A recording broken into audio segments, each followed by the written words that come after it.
All right, folks, I'm ready. What was that shout earlier? Was that what you just recorded? For the what? I just heard a shout coming from the speaker. It wasn't me. All right, so last week we learned how computers count, and we learned how they use that counting system to represent audio in digital form. Okay, so we learned some of those. So that kind of that process of taking samples at a given interval number. We usually measure that in the number of samples per second. But that process of taking those samples at those regular intervals is called PCM encoding, pulse code modulation encoding. Okay. And it is thought to, if you follow all the rules and have your sampling rate twice as high as the highest frequency and sufficient bit depth and dynamic range and all that stuff we talked about, if you do that right, it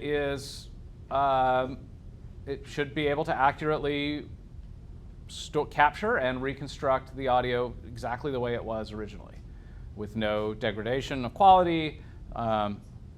It's considered lossless. It's not now. It is, you are kind of, at least theoretically, losing some things. There is some detail that is just not captured by that, but there's been a lot of work that's gone into that, and I think the jury is basically out on that and said, hey, listen, this works. It's fine. There are a lot of folks who really, really pay attention to this, to what they're listening to, and they swear that, that you can get better quality out of the analog stuff, which is probably technically true. But I would argue that we're kind of at the point now where you have to try really hard to hear the difference. And the analog storage mediums have proven really tough to maintain over long periods of time. Even though some of those, like a vinyl record or a magnetic tape or something, which we'll talk about today, even though, yes, that is probably better quality in its original form. It's really hard for that medium to stay that good forever. It just degrades as the process of using it. Every time you play the record, every time you play the tape, it seems to get a little worse. Okay? Whereas digital doesn't do that. It doesn't get worse. You can play as many times as you want, and it never changes. But now that we know how to count, how computers count, we know how they do sound, well, at least how they can encode audio in a digital form. Now we're going to learn how the computer actually works. Like, what is a computer? What does it do? What does it not do? How do you get it to do the thing that you want it to do? And so we're going to get into that. You ready? Okay. So, what does a computer do? Well, the first thing I want to just point out is most of what I'm about to show you I adapted from this book called Computer Confluence, which is by this person named George Beekman, which I really like the way that he kind of laid this out. So if you want to, that book is long and out of print, but if you want to try to go check it out, you can get like way more detail than I'm about to show you because I'm giving you the broad overview, but you can do that. Okay, so what does a computer do? Well, there are 4 things that a computer does. 4 things only. And those things are input, output, processing, and storage. Those are the 4 functions of a computer. That's all it does. Yes, Eric. Is that the definition of like computing data? No. This is just like everything that a computer does falls into one of these 4 categories. Okay. Computing is the process of, well, we'll talk about that. That's happening usually inside the CPU, but we'll get into that more in a minute. So what I want to do is just talk about each of these 4 things separately and kind of talk about what do they all do? What do all these 4 things mean? Because understanding at any given point what you're doing, or which function of a computer are you utilizing at any given point in time, is super important. If you want to get the computer to behave and do the things that you want it to do, you need to understand how the things you're asking it to do fit into the things it can do, right? And so let's talk about input first. So input, why I have that thing twice? That's weird. Input, okay. So input is where the computer accepts information from the outside world. Usually us. Although more and more often now, it's also collecting information from other computers. So the ways that computers collect information from us are things like the keyboard, where you type, right? It's collecting information from you. You push a button, the computer knows that you push a button, that button represents a certain character that means something to you in the language that you speak. The computer doesn't necessarily really understand that, but it knows that, well, when that button gets pushed, that means this number, and that number means this to that person. So the computer knows that. That's an input device. The keyboard is an input device. The mouse or the trackpad, that's an input device. That's one of the ways that you direct the computer's attention toward the thing that you want to pay attention to, is by pointing at it with the pointing device, and the computer says, oh, they're pointing at this area of the screen, and that contains this little bit of numbers, and all right, well, let's look more closely at that, okay? Camera, most laptops these days have camera built into them. That's a way of the computer to accept information from you.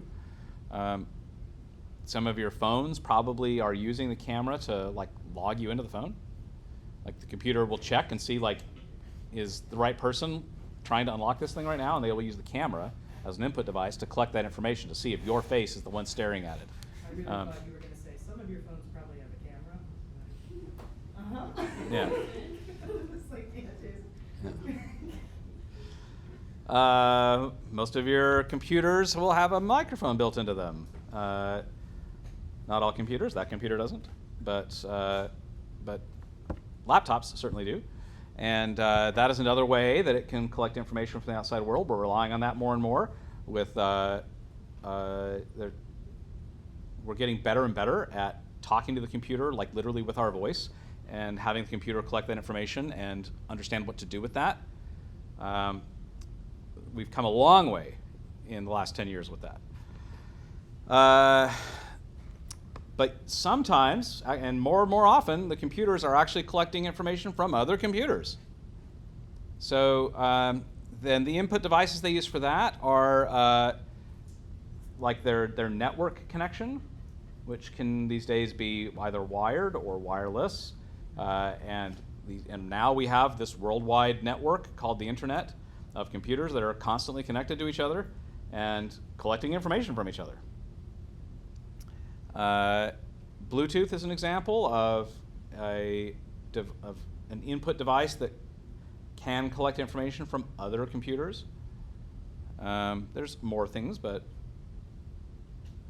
more examples I could give, but this is the basic idea. So when we talk about input, the function of the computer where it is doing input, it is collecting information either from the human beings or from other computers. Okay? And this is very important because the computer is not capable of originating action yet. And it is not capable of originating thought yet. Okay? Therefore, it really can't do much of anything until it collects information from us. We still, for the most part, we are just using computers as a tool for us, to do things for us. And so without input, the computer does not know what it's supposed to do. It has no agenda of its own, as I have been known to say. Has no opinions. If they ever have sound merge, that's what has to be on it. Like Wire has no agenda, Yeah. computers have no agenda. They have no agenda. They are just sitting there ready to do whatever you tell them to do. And you tell them to do things through the input devices. Okay?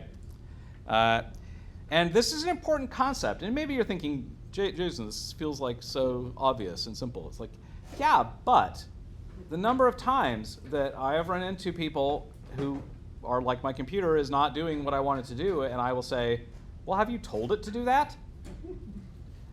Have you utilized the input devices that are at your disposal to tell the computer to do that thing? Because the computer cannot originate thought or action. So what are the input devices you have available to you to tell the computer to do the thing that you're wanting it to do?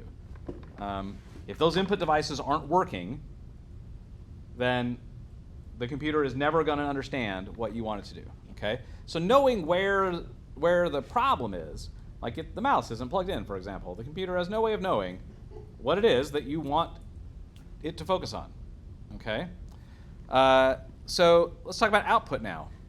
So this is where the computer communicates outward to the outside world.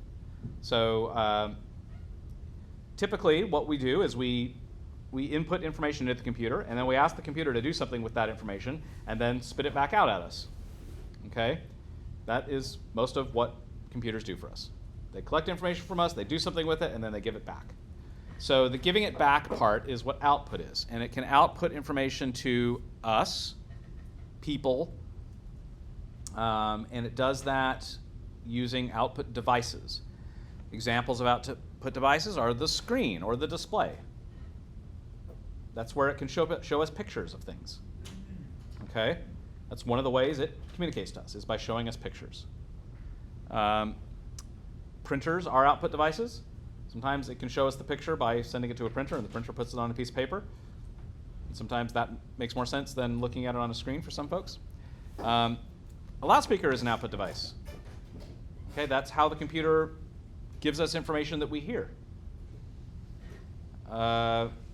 Anybody think of any other output devices? Other ways that computers output information to us, the human beings? Is it like maybe autocorrect? Like when you're writing a paper? No, I mean, it would show us that through the screen, right? We would see that. Autocorrect is a process that it would do, but that's not an output device. Anybody think of another output device? I'd be willing to bet that since I have started talking about output, at least one computer in this room has attempted to give you information using an output device that we've not discussed. No, that's an input device. Yes, Connor? The haptic stuff. Like Yes. your phone. Okay, so more and more often, we are using haptic devices as output devices. The computer communicates to us through our sense of touch. Right? That's an output device that all of your phones have. Many of you have watches that have that. Usually the bigger computers don't have that because it would have to be a really enormous device to shake this laptop. But it can shake your phone, it can shake your wrist. And so that's a type of an output device where the computer tells us things, gives us information. It says, hey, there's information I have for you, and you can get the rest of it by looking at the screen, right? Yes, Eric. Series responses? That would be the loudspeaker, right? It's outputting through the loudspeaker. Well, it's not. I mean, it's a loudspeaker, but it's also the auto-generated voice that when you ask for a question. Yeah, but the output device is the loudspeaker. That is how the computer. Information is Siri talking. Like what it's communicating to you is Siri talking. Yeah, but Siri is not an output device. Siri is a piece of software. Okay, the output device is the loudspeaker that gives you the ability to hear that voice. Okay. Did I just call her a device just then? Yeah. Next thing is computers can send information to other computers. And they do this through the internet, networking, Bluetooth. MIDI is something we're going to talk about in this class. That is one of the ways that computers can send information to other computers. Can also collect that MIDI can also be an input device. And we're going to talk a lot about that during this class, this semester anyway. There's other things, but other examples of input and output devices. Anybody think of any others? Any other ways that computers talk to other computers?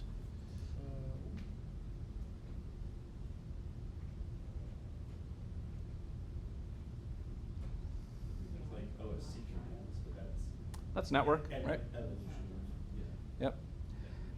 Yep. So that's a language, right? Yeah. Right. MIDI is technically a language and an interface at the same time. It's like, I don't know, never mind. I feel silly, never mind. No, say it. Is it like Ethernet cables? Like, that is? That would be the actual port that cable connects to. That is an output device, right? It can be both input and output device. Okay. That is a tool that the computer has to collect information from other computers and send information to other computers. Okay. So, understanding that difference between input and output devices is super important because that's what the computer does. The computer collects information from us, does something to it, and then sends it back out. And understanding how it gets in and how it gets out is really important because the computer might very well be doing exactly what you've asked it to do, but you don't understand which output device it's trying to give you that information through. Anybody ever had that experience where the computer is trying to give you information through the loudspeaker and you can't get it because you've muted the loudspeaker? So like, Or any time that I try and use a printer and try to send it to the wrong one, because Yeah. that's what I told it to do. Right. And I forgot that I told it to do. Yeah. So it's like printing, it's doing the thing, it's giving you information, it's giving you the information on a printer on the other side of the planet, not the one that's sitting right next to you, right? And it thinks it's doing it.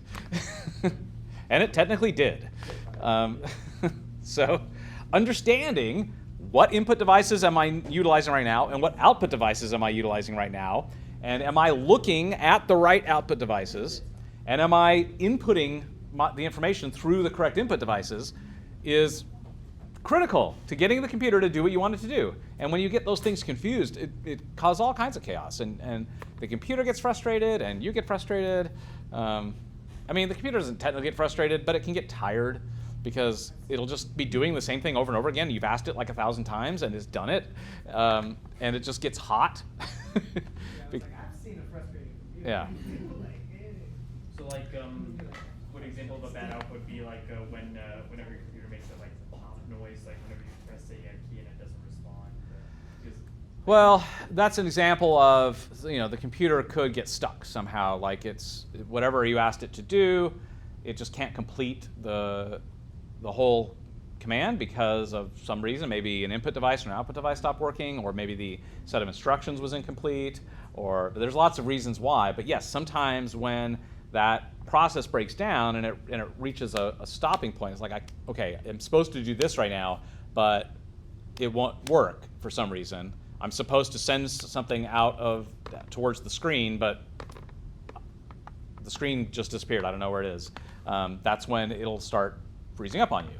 And you'll see those little beach balls spinning or something like that. It's like, I don't know, I'm trying to do the thing, but the thing isn't working because an output device failed me, or some instructions were wrong or something, but it's getting stuck, right? It's trying really hard to do what you asked it to do. That's all it does. That's all computers do. They just want to do what you ask them to do. And I mean, that's not specifically what I was referring to, although that does make sense. I was specifically referring to like I'm taking notes on this, and I'm actually, and what if I'm on a site and I press a letter and it makes that pop noise? It's because I haven't selected text. oh, I see. Well, that's so that is again not really an output device. So that is yes, the computer is communicating to you, and the output device in that case is the speaker.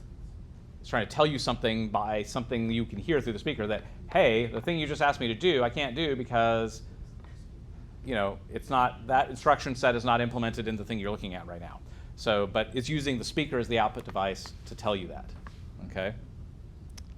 All right, the third thing on the list of what do computers do is processing. So processing is where the computer does math or logic. Computers do math or logic. That's it. That's all they do. Logic is where they can make decisions. And they do that based on the information that you've provided. So it collects information from you or from another computer through an input device, and then it either does math on it or it makes a decision about it. Okay? You're talking about like coding when it says something is true or false. Yeah. Yeah, okay. Yep. So yeah, logical decisions are like true or false, yes or no. It can't be either. Yeah, or Well, no. or both, or whatever. Like, make a decision. Which you can tell the computer which of these is the most blue, or something, right? And if you have software that can determine that, and input devices that can collect color, and all of that sort of stuff, then it could say, based on what I've been taught about what blue is, this is the closest to that, right? This is done with something called the CPU. And the CPU stands for Central Processing Unit. We're going to talk more about that. Oops. Hang on. Why does it have all these like animations? It's weird. Okay. So this is most of what we think about when we think about what do computers do. We focus mostly on the processing part of it. But it's important to understand that what's really happening in there is just math. Computers just do math. And sometimes they can make decisions. But they can only make decisions based on the information that you've provided. They're really, really bad at reasoning. They're really bad at inferring things. But they're really good at evaluating information that you give it. But if you need it to fill in gaps and stuff, it's not very good at that. Or you need it to like exercise judgment, it's not really good at that. Okay, it's not in the computer skill set because that's not math, nor is that logic. Judgments and reasoning is not logic. And for a computer to do it, it has to be distilled down to either math or logic. And then a computer can do it. But if it's not math or logic, it can't do it. It's just doesn't know how to do that. We're really good at that. We're like the opposite. Human beings are really good at judgment and reasoning, and not so great at math and logic, generally speaking. It's much easier for us to reason and judge than it is to calculate and evaluate logical structures. We can do it. We can do math and logic, but when we are born, we have this instinctive ability to reason and judge, right? We don't have an instinctive ability to do math and logic. Evolutionary. All right, finally, hexadecimal. Let's go back. Okay.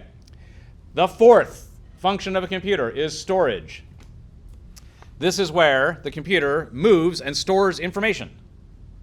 So you give it the information, it has to have somewhere to put that so it can remember it. And so it has things called memory devices, things where it can keep information. And there are two types of storage in a computer. There is primary storage, which we usually call RAM, and I'll discuss that more in a minute. And this is where the computer stores information that it needs to be able to access instantly. Like it needs it right now. It's working on that information right now. If it's working on that information right now, if it's doing math or logic on it, it usually will put that information in RAM. Okay?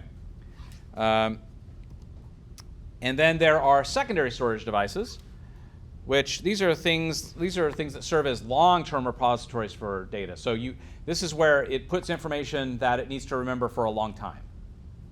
So it's like, I don't need this right now, but you told me to not forget this thing, so I'm going to put it in secondary storage because that's where I put things that I want to hang on to for a long time, but I don't need to do anything with it right now. It puts it in secondary storage. If it's something that it needs to do something with right now, it puts it in primary storage in RAM. But RAM is not very good at remembering things for a long time. Okay, it's really bad at that actually. But secondary storage is really good at remembering things for a long time. Okay. So this is like a really important concept. Knowing where the information that is important to you is sitting right now is super important. Is it sitting in primary storage right now, or is it sitting in secondary storage right now? Is it sitting in RAM or is it sitting on the hard drive? That's really important. Knowing that is really important, because if you don't know that, if you think it's in secondary storage, but it is in fact in primary storage, and you shut off the computer, for example, the computer will instantly forget that information. And you will be very upset. And the computer will be like, what? You never told me to remember that forever. So I have a question. Yes. In Canvas, when you're using like a text box and Yes. like you're typing whatever, you have like 3 paragraphs, and then it suddenly refreshes and it loses everything. Yeah. Can somebody not just go into the code and like change where that text box is storing the information, and that's how you can fix that? By moving it to a like secondary storage? Well, so there is an ability to do that. And that's like, usually that requires you to like issue a command that says, remember this. I am done messing with this. Remember it now. Okay? And in something like Canvas, for example, if that's like a test or something, it probably, I would be willing to bet that the software has been programmed to not automatically remember forever the first thing that you typed into that box, because maybe the first version of that thing that you typed is not the version you want to be graded on. And so it's just going to keep that locally in RAM on your computer until you hit a button that says, say, remember this. And in that case, it probably stores that information not on your secondary storage, but it probably stores it on the secondary storage of the computer that's running Canvas, right? But either way, it's like storing it, right? So yes, that is what's going on, is you are typing into RAM, and unless you tell the computer to move that information from RAM to some sort of secondary storage device, you will lose it. If I mean, it's gotten to the point where like now I just use like Google Docs and I Yeah. have like I copy and paste it over, but it's I guess I'm just curious. But that's what's happening. Yeah. Now you know what's happening, at least. So an example of storage devices are like hard drives, solid state drives, flash drives, things like that. Those are, optical discs, CDs, DVDs, Blu-rays. These are examples of secondary storage devices. Really good for remembering things for a long time. So if this is the system diagram for every computer that exists on the entire planet. This is it. Every computer has a CPU in it, at least one, although these days more. And every computer has input devices, usually, yes, almost always has input devices. Every computer has output devices. Every computer has primary storage and secondary storage. And so what you can see is it's collecting information through the input devices. And the input devices, the circle that says input could represent any number of input devices. It collects that information and it goes to the CPU, and the CPU decides what it needs to do with it right now. Does it need to put that in primary storage or secondary storage? It will make that decision, and it will then put it there. And wherever it decides to put it, it will then either work with it or not work with it. And it'll be constantly like just passing it back and forth between memory, the primary storage and the secondary storage. And then eventually, it will have accomplished what you've asked it to do with that information, and it will send it to an output device to report back to you and say, I did the thing, and here's the result. Aren't you proud of me, right? Yes. Seth. So, this probably doesn't actually matter, but if we're talking about like an external hard drive, is that secondary storage or is that Yeah. output? Secondary storage. Not output? No. Okay.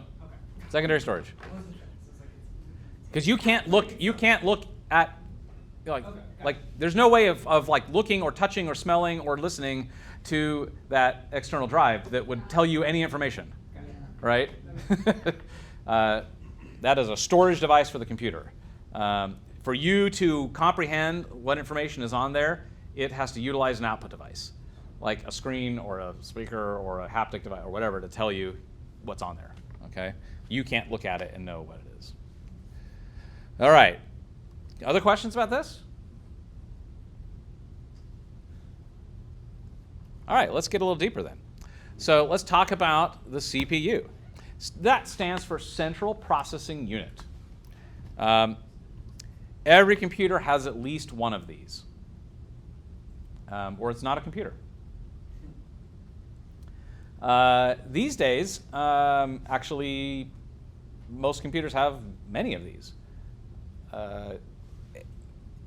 We've kind of hit the limit of that speed to heat ratio that we can get out of CPUs. Because we always want the computer to do the math faster. Okay? Always faster. Please do it faster.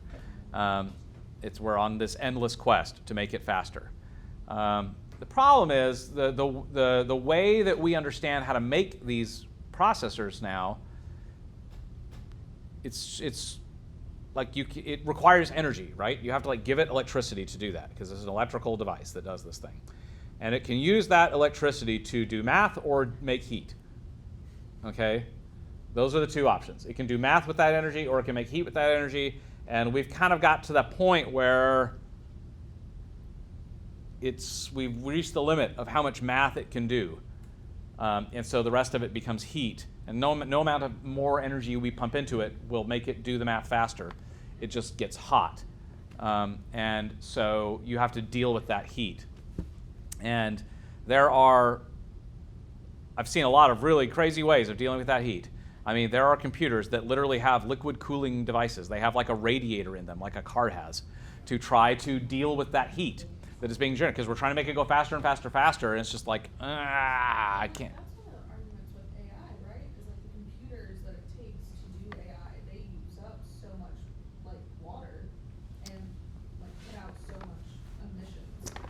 Well, yeah, I mean, so to get it, to model something like artificial intelligence actually requires quite a lot of processors. And yeah, to create something like a neural network, that's a lot of processors, and every processor uses energy and generates heat, and you have to deal with that heat. And so what we're doing now is we've kind of given up, as far as I can tell, on the idea of making the computer do the math faster, and we're instead just giving it more processors. So rather than getting it to do, one thing really fast, we're saying, all right, this is as fast as you can do one thing. So we're going to give you the ability to do more than one thing at a time. Okay, so because a CPU can only really do one mathematical or logical operation at a time.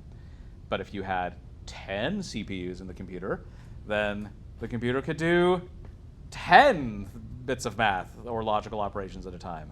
And so if you could modify your instruction set such a way that it could distribute the work across multiple processors, then that makes it seem like it's going faster.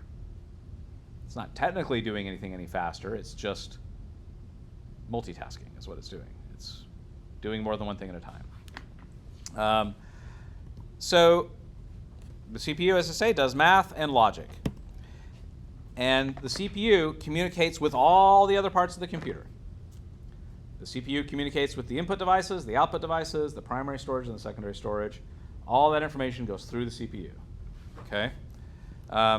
It's housed along with a bunch of other chips on a big circuit board. So if you would like, you can come over here and take a look at it. And I might need to start taking some things apart here for you to see it. I think it's hidden underneath the big heatsink here.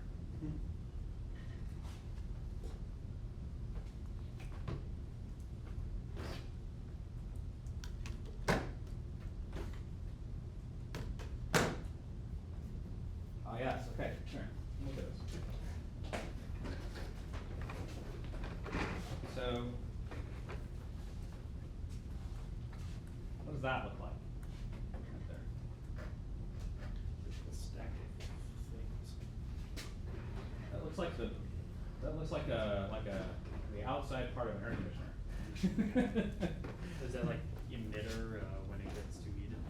that is the thing that deals with the heat. Okay? This is a particularly hot processor. So, see that stuff in there? Yes. That is a big, huge thing that soaks up heat. The CPU itself, see all that stuff there? The CPU itself is under there. It's under that thing. I wonder if I can get this out. Seems like I could.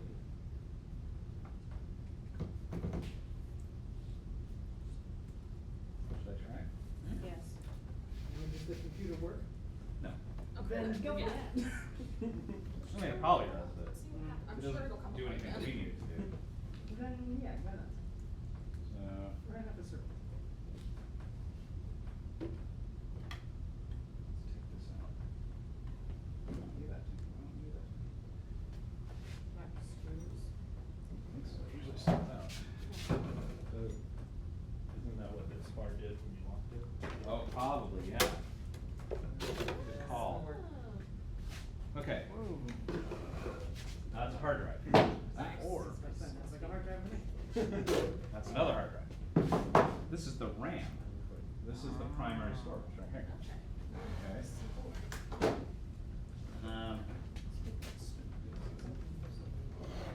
Look, now I can kind of see it. I have to get a long screw. Anybody got like a long screwdriver?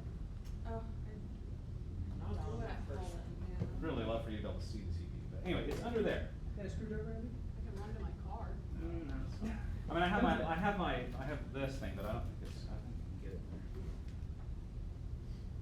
Maybe. Tools in their closet. Maybe. Let's see. Get there? Turning?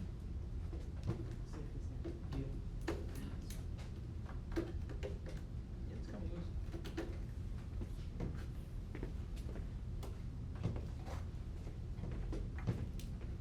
Big screwdriver.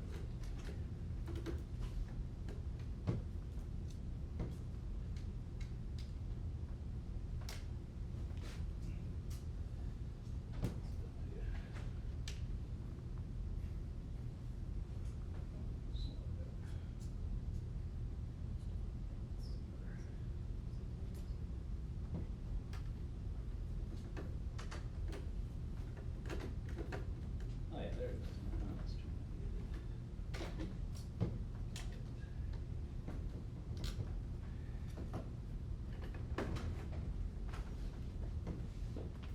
I have to move this first.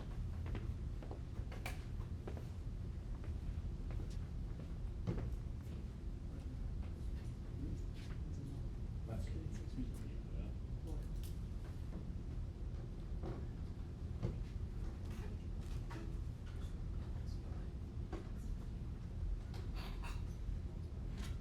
Right. Long screw there.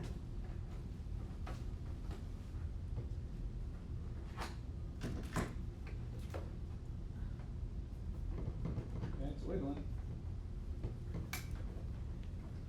There's a screw somewhere I'm missing.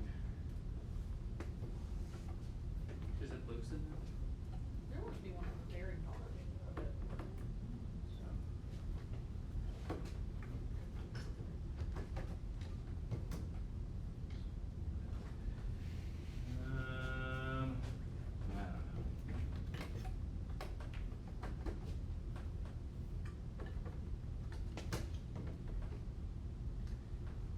I don't know. Probably need to take something else off. Yeah, let's say like Teresa's point, is there any chance it's like you'd have to take this whole panel off and it'd be under that? Might be under that sticker. What about these? Oh yeah, I can see those. Gosh.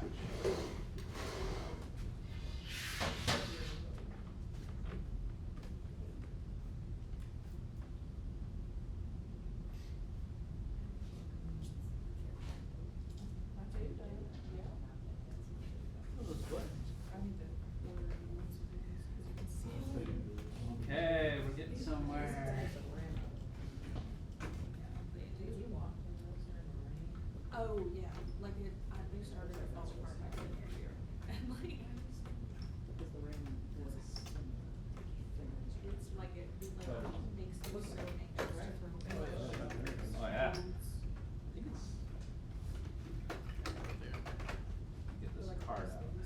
I wonder if you need to like disassemble the containers that the solar can come out. No, it doesn't. Upgraded.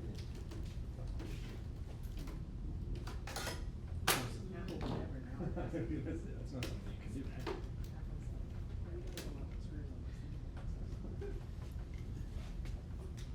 Clip.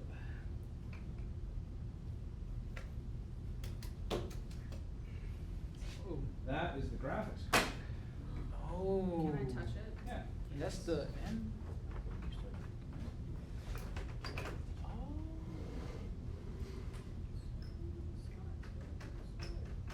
Hmm.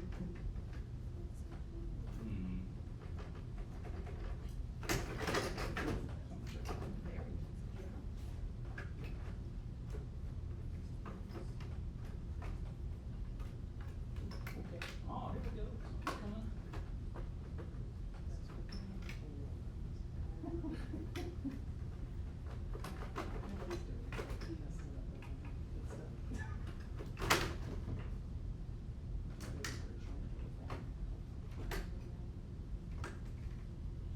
Hmm. I don't know. It's under there though. Oh,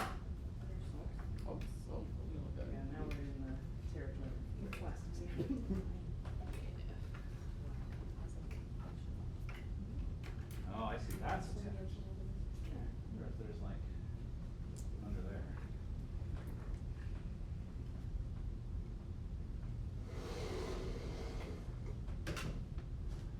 Move that fan out of the way.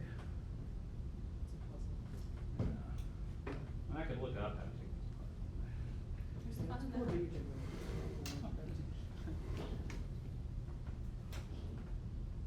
so close. I mean, if you're willing to break it, you can get it out. Yeah, I mean, I'm willing. You gonna break it? It's been sitting in the grad office and collecting dust for. I thought it looked like it was. Time to put it down, I guess? In one of the boxes in the ground. So much shit. Oh, wait. Oh, God, Connor, why'd you do that? It's a little slide thing, I think. It's like a little metal frame. Yeah, well, it's like if I Yeah, get it's that like, out of the way, I this can thing get that we it. just said has been sitting in the ground for I mean, like, years. there's just this part sliding and then there's another part here. It's not attaching. Car radio, you really. Alright. Well. It's time to break up the hammer. Could Yeah, it we be, can- we can so mess that with it. there's like this panel right here, could this be attaching it, like on the bottom? No, cause that connects to the actual main circuit board. Oh, I see, I see. This literally just holds the fan. Okay. That's all it does. Sure doesn't want to come out though.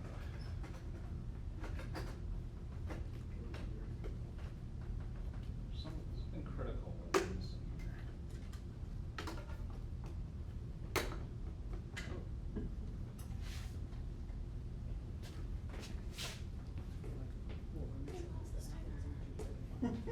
Betcha it's under here.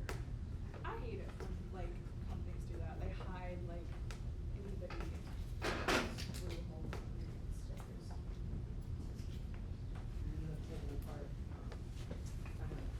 Alright, let's look it up.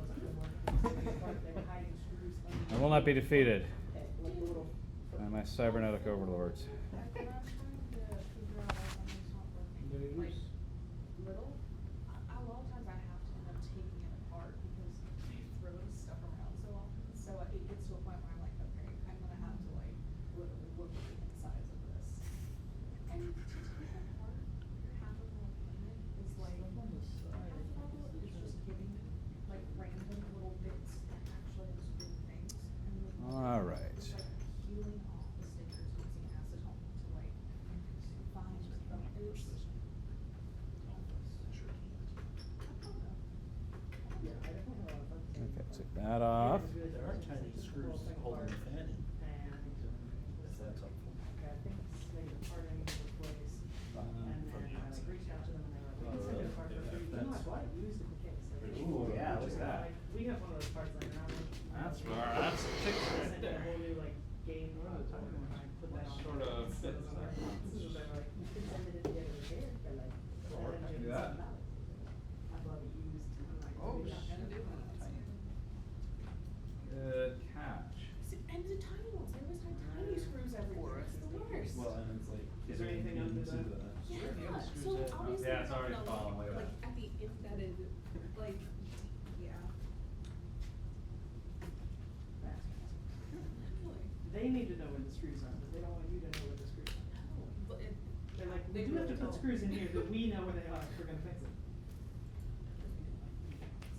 I don't know, I was impressed that this has like, it looks like you could upgrade the RAM, like you could put on more things and put it in, it's kind of like. Right. Wow, today I was there. Yeah, a lot better. It feels a little stuck. The metal's. Yeah, it's just the bezel there, isn't it? See, now, I gotta get it back under this thing. No, now you gotta put it back together. Put it back together to take it apart. Yeah.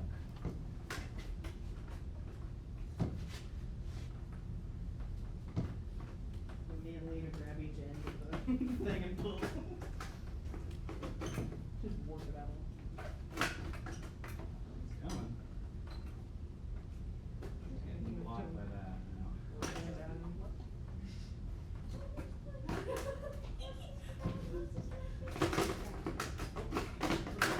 Lose a piece. Well, this is like starting to. Oh.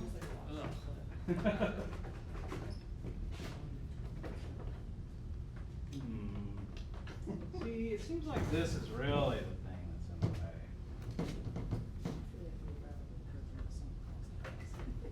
Do you think there are other little screws on that Put too side? much time. Well, there's We're undoubtedly taking it something apart. else holding this in. We're taking it apart, but the rest of it. That's right. Yeah, it's like you're rapidly approaching the sunk cost fallacy, Jason. I will not be defeated. You're like, I don't care if we spend another hour on this, I'm getting it apart. Well, I want you to see the CPU. Yes. I'm gonna take my computer apart. Then what? Okay. Then I can go ahead and replace the speaker with a spilled water. We don't put the screws on it, so. Have you ever installed a car stereo? I haven't. There's, it's kind of the same, I think it's Oh, mine is every sound, it that just keeps. crunchy. I think this one, my diagnosis. I'm just gonna be thankful. Okay, I pulled that out. I pulled that out. I did that screw. Well, it's like on my watch, if I hit the like. Okay, I did that. There's like the water. Oh, oh. How do you guess, how much storage? Does that have a manufacturing date on it? How many hard drives do they have? 2007. How many hard drives do they have? Well, there were two that. It's like 64 gigs. Not that. Yeah, because that's in the way. I guess this isn't fancy. Like this isn't working. Go straight up. Nope, still no. Okay. What's the next? What's the next? Ooh. Ha, ha. Come on, get it out. Yes. Essentially factual. Let's go. 512 would be the nice. Now, better question is, do you know how to put it back together, Jason? That doesn't matter. Like, I'm just gonna fling all the pieces and then put the lid back on.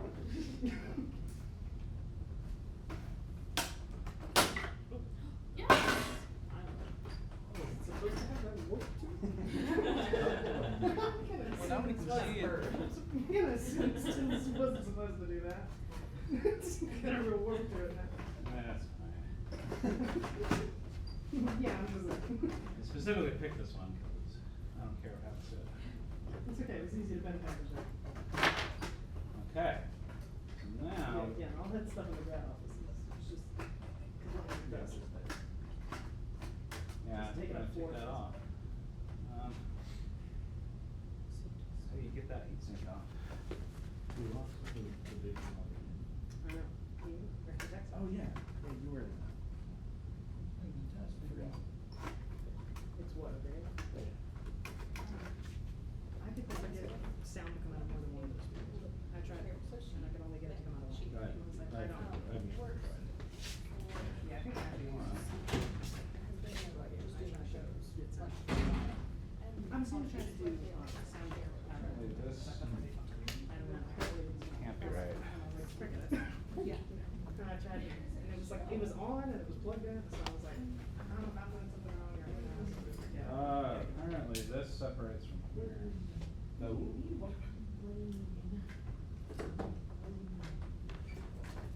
I don't know, send it all in.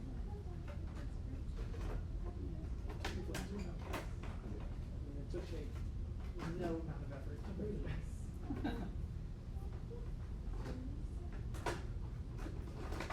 That's Can opener. slid on there, isn't it?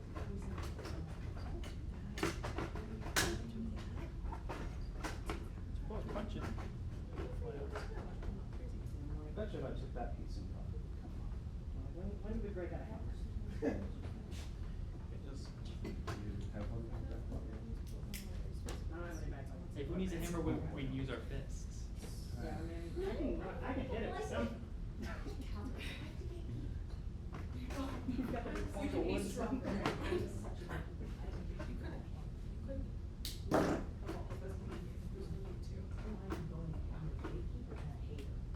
At my core. It's like, if I could just get it a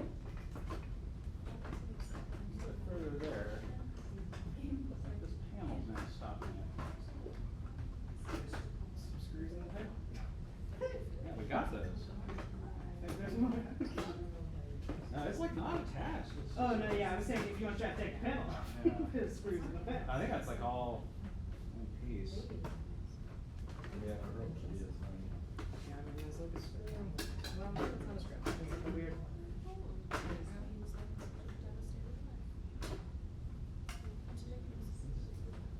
Ah, you get it out. These. No, those are not. I thought those pins off the screw. Yeah, I mean, those are just the little thingies. Whoa. For the hard slots. He could. He'd have the full grade.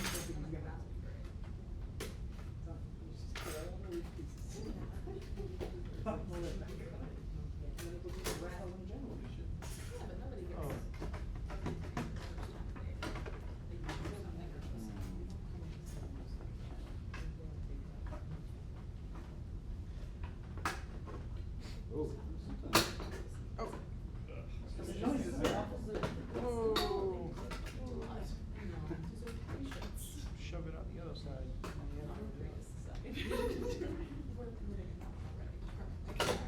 Oh.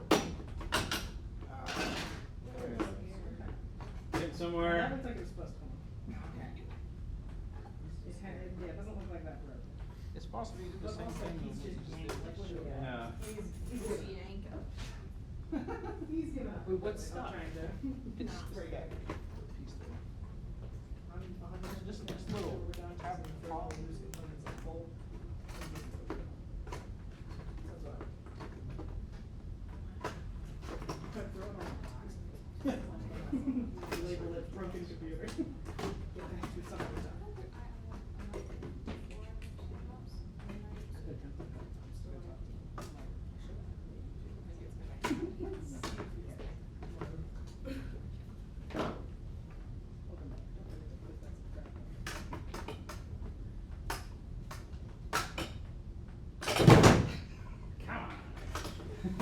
There it goes. Hang it up, it's Hey, you don't know until you put it on. Yeah. I didn't say it's now caught on the heat. For all you YouTube subscribers out there, we've been disassembling a computer for a long time.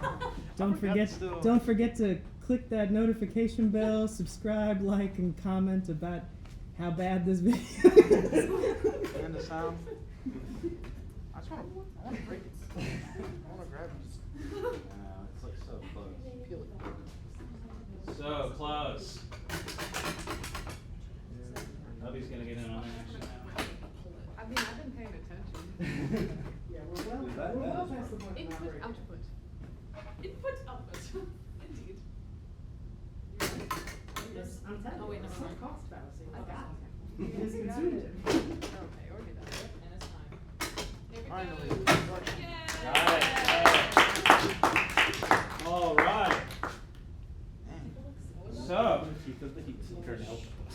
totally shredded the heat sink a little. That's all right. We don't need it to work anymore. Yeah, I think we're past well. So it looks like, so this is the heatsink. So underneath each of these is a CPU, right there. And this is the Mac G5 that was notorious for generating an enormous amount of heat. No, it's just like this was the last processor that Apple made, or the last PowerPC processor that Apple did with IBM before they gave up on PowerPC and they switched to Intel. Yeah, because Intel had figured out how to get a little faster without all the heat. So how does that heat sink Yeah. do its How does job? that work? Well, Or is that, I mean, that's not important. yeah, I mean, so what happens is there's fan here and a fan here, right? And so the heat will just soak up into this metal here, and then the air blows across it, and it comes out there, right? Those copper pipes are right there. Yep, and I mean this one, I don't know, this one might even be liquid cooled, I'm not sure. We'll certainly find out if we shred it. How do you get the heat sink off?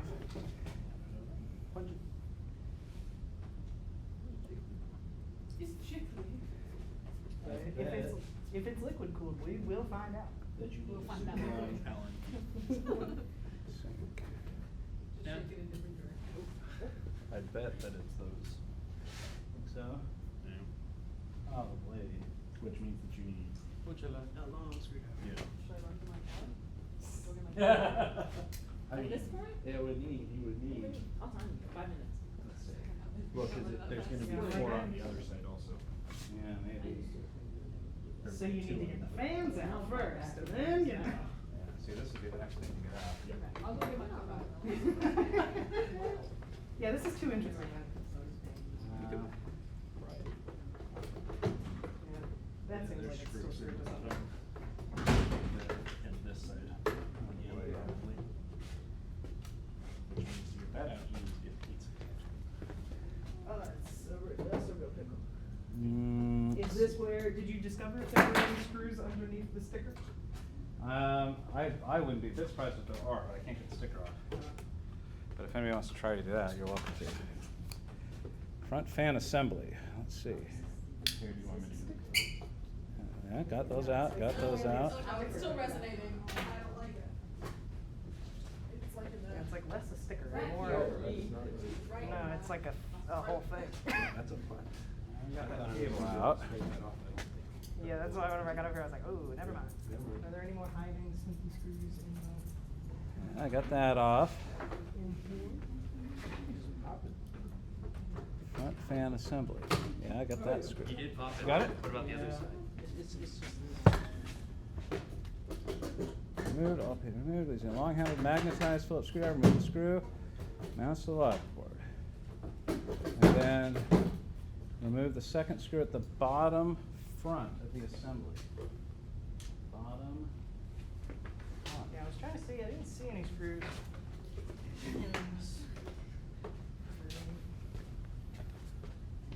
So the way it's liquid, Says, that there's screws. you should be able to see it right there, so. Oh, you can't. Anybody see it? One in there? You can try to.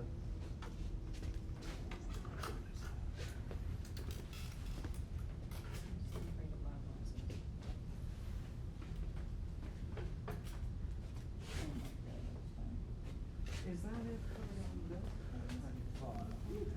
It's like a tiny little screw, like, it's supposed to be like right there. Oh, yep, there it is. Teeny tiny guy. Way straight corner. I wish I could find it. That's not what it looks like on the picture. The only thing I can see. Esley. Oh, that's makes me so nervous. Yeah, I'm like, this is where the hammer comes in.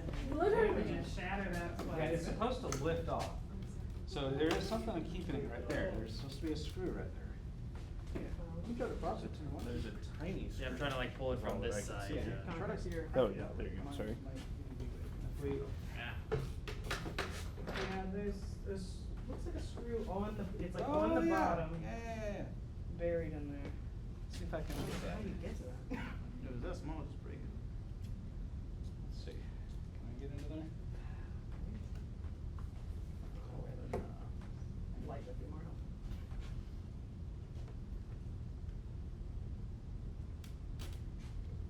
Yeah, I need like a hex key, don't I? Yeah, it doesn't.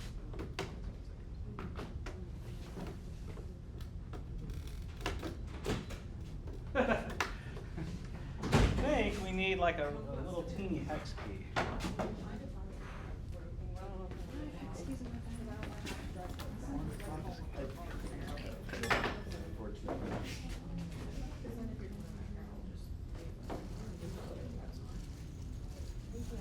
Jason, I've had keys. Do you? Yeah. Teeny tiny ones? This is the smallest one I have. So tiny. Oh my goodness. Nice. I thought I had them. Abby must have started going at it with a knife. Oh, So so violent. I use this. Can't be the answer. Is that really the answer? You're gonna hide that little screw right there? That's probably a little too small, I have like. You need a slightly bigger hex I key? have like these, they're like glass screwdrivers for Like glasses. glasses? No, like for, yeah, for like glasses. Jason, did you need a slightly bigger hex key? That one's slightly bigger. Any bigger than that was way too big, definitely.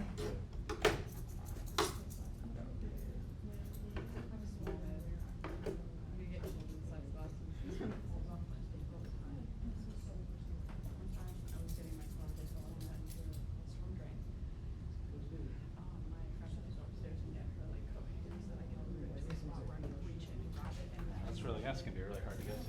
That can't be the answer. Is that really the answer?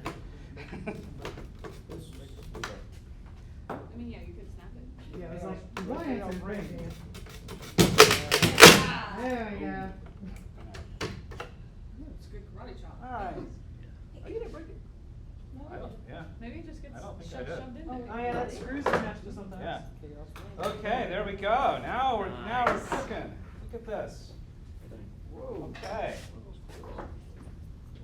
Now getting the hex keys would be even better. So Okay. now we need wants to get these. I really want to get at least one of these heat sinks off, and we can really see what we're doing. And I'm gonna. I am. Oh. Do you have a mask? You wanna put on a mask? That's almost worse than I know, it's like you're allergic to light. That's what my allergist says. You're allergic to light. In a way, you're So allergic to you're yourself. allergic to, like, Dust is just a lot of. Well, skin just like cells. the things you can't get away from, Oh, like yeah. dust. You're allergic to trees. No, I'm actually pretty good when I'm outside. Are you a dog allergy? Yep. Is that why they're your wife's dog? Correct. No, I don't, but it's weird to ask. I don't know. Are you sure he does? Why, you really I think those are like in English. You should really Yeah, maybe that could be part of the problem. Yes, of course. Everyone should bring their pets to you. My puppy's coming in next Like week. in between sizes. My Yeah, metric well, set is at home. it's from this facility in California. It's called Crown Dachshunds. For some reason, I had that set in my backpack and you're like, metric sets. You give him the option either he comes to us or we come and bring it back, and my dad comes and brings it back.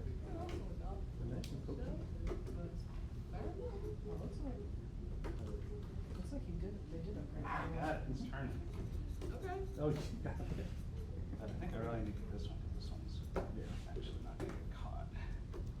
And you just using a screwdriver or not a screwdriver? No, no, it's like a Taurus. Oh. I have wrenches. I have wrenches. Did you call that wire strippers? I don't understand how. Needle Very nose smart. pliers? I have a bulb. Anyone needs a bulb? Oh. Alright, I think you should. one down. I may need an idea. No, I have a bulb. Other than it's a lot of money. Yeah, you do have one.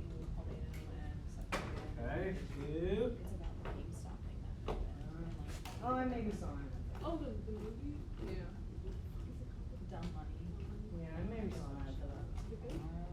I don't understand money, because I don't think it's real, so. It's not. Thank Yeah. you, it's not, It's it's not not. a concept. Just numbers. It's a construct, so it's time. Yeah. Was it released this year? It was released like mid-late last year. Did it just go? Hey. Oh, It's yeah. on Netflix, yeah. Yeah, the CPU. Look at her. So small. She runs the whole thing. Is that the IBM like core? That's it. That does all the processing? Well, there's two of them in here. Okay, but like that's what's doing the math and the logic. That's so cool. So how does that know to do what it does? Well, so what this is this is just a ridiculously enormous calculator that's been miniaturized. Oh. So it's got probably billions of little miniature transistors in it. Okay. How does that happen? Yeah, how does that occur? Because I found somebody who solders that. Somebody Uh, microscopic. Yeah, I don't know exactly how they get all those in there, but this is about as far Now as we we can can get. just take it. And so, well, we're gonna get into the like, how does this do math? We're gonna get into that in a second, but yeah, it's just a bunch of switches, on and off, on and off, 0, 1, 0, 1, 0, 1, right? That's all it is. Think of how many do you have? How fast can you switch them on and off? And there's billions. Which ones Yeah. are zeros and which ones are So ones? that's what's making heat? Yeah, because that transistor it gets that energy and like, blah, blah, blah, blah, it radiates some heat, a lot of heat, okay? Hence that. Hence this. Does that get like, this might be a silly question, does that get like red hot when it's? Oh, yes, Okay. you would not wanna touch this Right, okay, while that's this what thing I is thought, running. I was like, that's I don't not think metal. the coils think either. that. Yeah, That's what I I didn't did. it's like radiating that hot. Yeah, no, it gets ridiculously hot. Right. Which ones are zeros and which ones are ones? on Well, it that? doesn't matter, they can be both, that's the whole point, right? So in theory, if you were building a PC and you just like didn't get coolant or did the right things, you could explode your PC? Or at least Well, yeah, you generate enough heat and something will start melting, Okay. right? I mean, eventually this is gonna get so hot that it stops. And so what's happening right now, what you hear, if you go and like watch like Apple talk about what they're doing with their processors now, they talk a lot about performance per watt. And what they're saying is per watt of power you put into it, how much work can it do compared to heat? And they're far more interested in that now than they are in actual speed. Because you've sort of like hit the limit of the speed. So it's really just about how many CPUs can we cram into this thing, and how much work can they do for every watt of power, because you want your battery to last all day, right? And so you want that speed to be maintained all day without draining your battery in an hour. So how much work can it do with 1 watt of power? And that's what they're chasing right now. Longer lasting than quick. Yeah. So there you go. Would you get, no. Yeah. So that's the CPU, and this computer has 2 of them, right? We've uncovered one. There's another one underneath here. This particular CPU is made by IBM. It's called a PowerPC processor, PowerPC G5. So was that what the big deal was when they released like the M1 and the M2 chip? Was that the CPU? Yeah, exactly. So what happened is back in the early days of Apple, they decided to use PowerPC CPUs. PowerPC CPUs are still out there. They're really useful for like embedded processors. You probably have 100 of them in your house.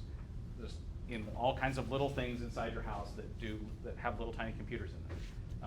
Have little tiny PowerPC processors in them. Cars? Oh, sure, yeah. Your microwave probably has one. You know, I mean, your dishwasher probably has one. Depends on the toaster. Maybe, yeah. So that's PowerPC processors are used a lot for embedded devices. For some reason, Apple got into PowerPC processors when they were doing a Macintosh computer. Okay, and the Microsoft/Windows side of the world ended up going with a different architecture called x86, which is just a different way of doing it. And so you had these 2 things going on. And eventually, like, we kind of, Apple really hit the limit with IBM on how fast they could make these go. Okay, this is about it. Like they hit the limit with this processor. Steve Jobs like notoriously announced like we're going to get to 3 gigahertz with the G5, and they never did. And so what happened was, once they got to this chip and they started putting this in things, and they're like, we can't go any faster than that. It's just too much heat. We can't do it. Then that's when Apple switched over to the x86 processors. So they started putting Intel processors in their things, which required a totally different set of software and everything, which we'll talk about in a minute. And they did that up until just a few years ago. And because they had kind of like reached what seemed to be the limits of that. It wasn't so much about heat anymore as it was about efficiency. So they were looking for more performance per watt of power. And they kind of had hit the limit of that with Intel. And they had learned a lot in making all these chips for the iPhones. They used a totally different architecture called the ARM architecture. And they'd gotten those chips really fast and really efficient because they're running on these tiny little batteries all the time. They kind of got to the point where they said, you know what, we've just about made a chip that's fast enough to run a regular computer. And so that's what happened a few years ago, is when they ditched the Intel processors and started saying, well, they're putting their own things in there. The M1 processor is an ARM architecture processor that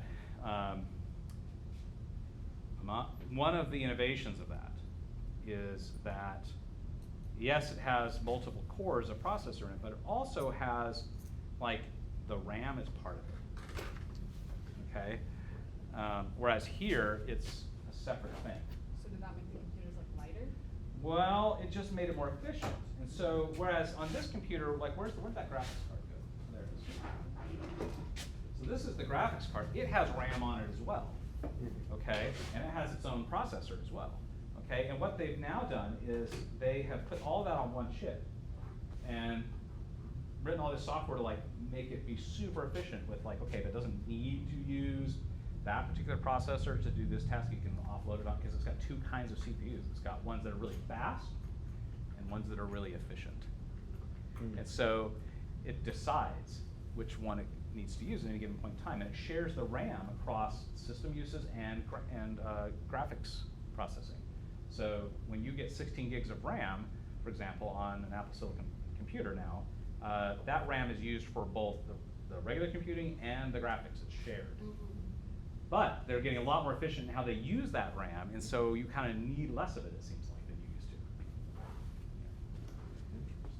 So yes, they have legitimately, like, quantum leap, it seems like.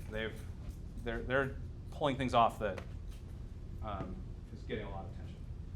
All right, there you go. Let's keep talking now. So go ahead and have a seat. I'll point out a few other things here as we go. So the CPU is housed among all these other chips on that circuit board. We just found it. We dug one out. We looked at it, okay? So there are 2 things you need to kind of consider when you're thinking about a CPU: compatibility and speed. Compatibility is like, will it run the software I need it to run? And not all software is compatible with every CPU. So we talked about the CPU families. There's like the PowerPC, there's the x86, there's the ARM. Software that's written for an ARM processor does not run on an x86 processor. It just doesn't, because it's a totally different machine that's happening underneath it there, okay?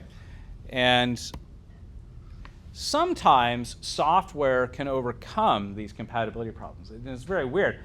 Sometimes you can write a piece of software that will translate the machine code of software that was designed to run on one processor and translate that machine code into machine code that can run on a different processor. That's possible, and becoming more and more common. Is that basically what like Parallels is? It's just Mm-hmm. software that says, yeah, we're just going to bridge these together.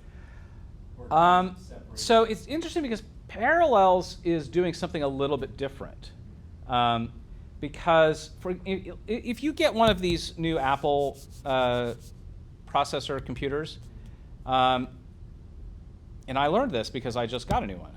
And it would not run. I mean, I got the new Parallels and everything, and it would not open my old disk images because those were disk images that had the Windows operating system for x86 processors, which used to be what was in Apple Computer. So it was doing what's called virtualizing. So it wasn't so much like converting machine code as much as it is just sort of pretending to be another computer, right? It's like a piece of software that pretends to be a second computer that utilizes all the same hardware, okay? And so what I had to do is actually install an ARM version of Windows into Parallels, and then it would run. Okay, but there was before Apple moved over to the Intel processors on PowerPC, there was a product called PowerPC. Or no, not PowerPC, that's the processor. It was Virtual PC.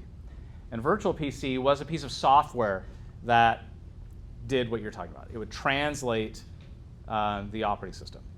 So it was a piece of software that pretended to be a Windows computer.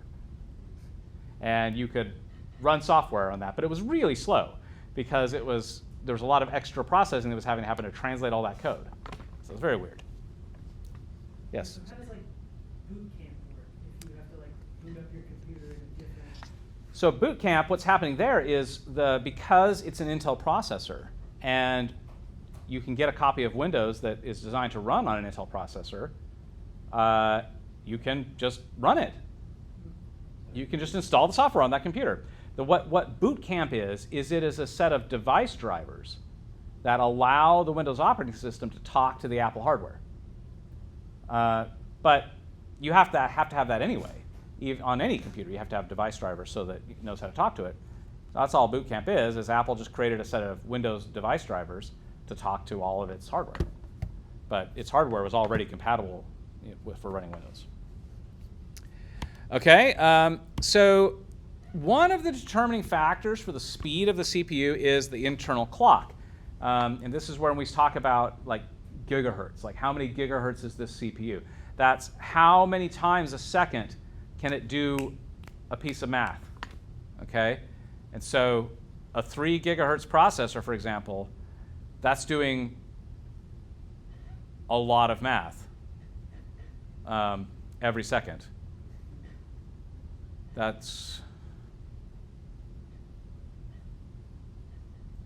So a kilohertz would be 1,000. No, megahertz would be 1,000. 3 billion. So, okay, so 3 billion. So it can do 3 billion, math operations in a second on a 3 gigahertz processor. That's a lot, okay? And for a long time, this is what we were chasing, is more math faster, okay? But this can kind of be a little misleading these days because of the way that they're designing the CPUs. For example, and I just looked this up last night to make sure I was speccing, real things that exist right now. And Intel will sell you something they call an Intel Core i7 processor that they say can do 5.4 gigahertz in what they call a turbo mode. I don't really know what turbo mode does. I'd have to look that up. Your taxes. Yeah, but they say they can get the equivalent of 5.4 gigahertz. My guess is that this is actually probably like a dual core 2.7 gigahertz thing, and they've got something going on where they can take operations that are not necessarily designed to operate on multi-cores, but they can get them to work on multi-cores, and it makes it seem like you have a faster processor, but what's really happening is you're running this single process across 2 processors. My guess is what they're doing. But just because that clock speed is 5.4 gigahertz doesn't necessarily mean that that CPU will run your software any faster than a 4.05 gigahertz Apple M3 Max CPU, which is what is in this laptop. So even though the clock speed is technically slower, doesn't necessarily mean that the amount of work that gets done is slower. It just depends. It depends on the software. It depends on how well it utilizes the architecture of that CPU. So Apple, like for these days, is really not talking about clock speed anymore. I mean, you have to dig to find out what the clock speeds are of their CPUs. They just aren't talking about it anymore because they're like, it doesn't really matter. The point is it's faster. And they'll just say, it's this much faster than the last one we did, okay? And it's this much faster than that Intel one. But, you know, faster at doing what? It just kind of depends on what you want it to do. I think there are some people that would argue that that Intel processor is going to be faster than that Apple one at some things. Just depends on what you're doing. So this architecture of the CPU is really the thing we're paying attention to now. Like, how does it deal with the data? What is the mechanism we're using to deal with the heat? You know, all that stuff. They're starting to really pay a lot more attention to things besides just the speed of the clock. How quickly is it doing math? All right, there's the CPU. So now we'll talk about the primary storage. So the CPU's job is to follow instructions that are encoded in programs or software or applications, things that you do, okay? So that's instructions, and its job is to follow those instructions. But the CPU can only really handle one instruction and a few pieces of data at a time. So it has a little cache where it can kind of store the couple of things it needs to look at, and then it can do some math on those things. Now, it can do those things really quickly, but it technically can only do one thing at a time. Each processor can technically only do one thing at a time. And so in order to run billions of operations every second, it kind of needs a place to line up all those little bits of data it needs to do math on. And it puts those into this primary storage that we call RAM. So there's going to be this line that is built up of all the little bits of data that the CPU needs to do math on. And it's going to line up inside of this thing called RAM. And the RAM, that's what this is. Okay, this thing that I pulled out here. And this is called a stick of RAM. Okay? And this RAM clearly generates some heat because it's got heat sinks on it as well. But what's interesting about RAM stands for Random Access Memory, is that it contains circuits that can store the data temporarily. RAM is terrible at remembering things for a long time, but it's really, really good at remembering things for a short period of time. And the little storage spots are divided into typically equal-sized little locations of places where you can put things. And the data is stored as a pattern of electrical current. So that binary data is stored as current. And current is energy in motion, right?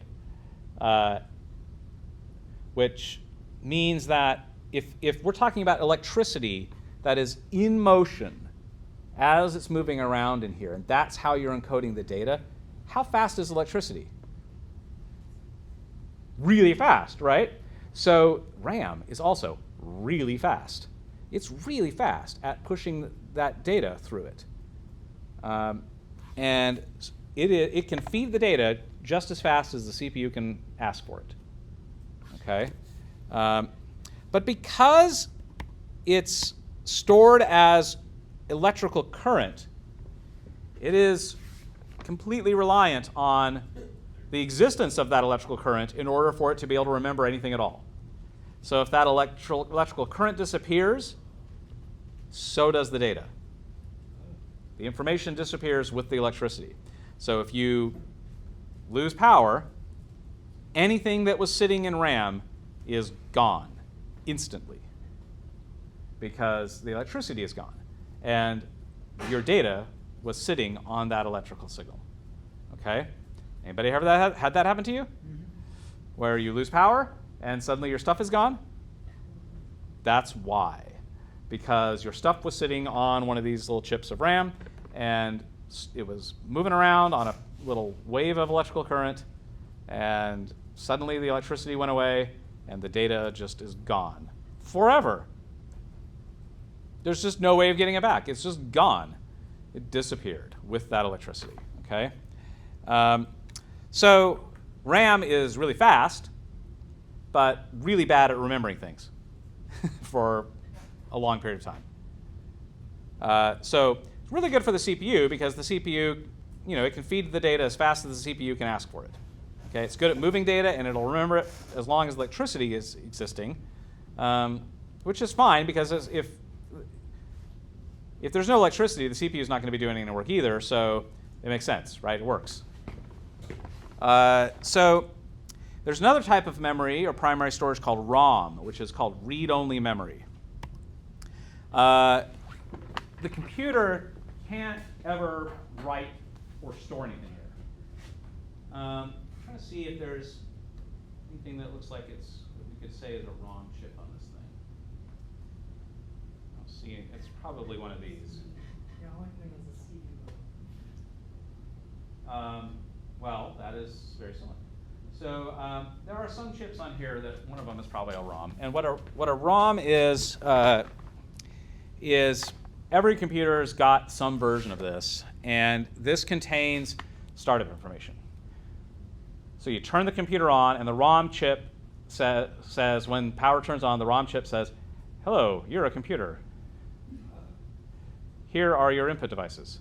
Here are your output devices. Here's your CPU. Here's your storage devices. Now go to this place to find out what to do next." Okay? So the ROM is just like that core instruction set of like how to be a computer. Very little bit of information, but it's just enough to get it started. Okay? And we have that be read-only because like you wouldn't want to have it be possible for you to erase that information. Because if it were possible to erase that information, then the computer would not know how to be a computer anymore. Okay? So that ends up being put on a chip that you can't ever erase. And then there's this thing called EPROM, which is called erasable programmable read-only memory. It's very similar to ROM, but you can change it. It's not easy to change it, but you can change it. And so usually the ROM will say, hey, you're a computer. Here is, you can do input, output, processing, storage. Here's kind of like where you get your input devices. Here's where you get your output devices, so on and so forth. And now go look on the EPROM for more details. And the EPROM will have some more specifics that you can update and change as you replace and change hardware and stuff like that. So has anybody ever like done a firmware update, like on a device or something? Well, if you've ever done that, you have probably manipulated an EPROM. Okay, you have erased an EPROM and re-imaged it with new information. Okay, that's usually what's happening with firmware. Secondary storage. So secondary storage is where you store information that you need the computer to remember for longer than a nanosecond, right? And especially remember after you cut the power. Okay. One way of doing that is with a magnetic disk. And like this is an example of a magnetic disk. This is a hard drive. I used to have one that I'd already taken apart. How are we doing on time? Do we have time to take this apart? We'll see. Probably not. But it has little trays on there that have little flecks of metal that can be magnetized. They can store a magnetic charge. Okay? So they can be magnetized or not. 0, 1. Yes, no, true, false. Magnetized, not magnetized. Right? So it's got just tons of those. And that's how it saves the data. Because it can store that magnetic charge for a long time. So hard drives do this. Floppy disks, if you ever remember those. I remember floppy disks. Those were magnetic. Tapes, like cassette tapes or tape drives and stuff, that was putting the little metal particles on like a piece of tape that you spooled up and you'd run it across the head.